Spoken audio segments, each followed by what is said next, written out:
These self-adhesive toddler locks are easy to use. No tools needed, just place it anywhere you like. Before use, make sure the surface is clean and dry. Place it on a door with enough room to rotate.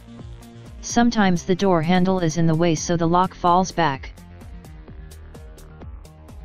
Must have for babies and toddler-proof cupboards, and also handy with home animals.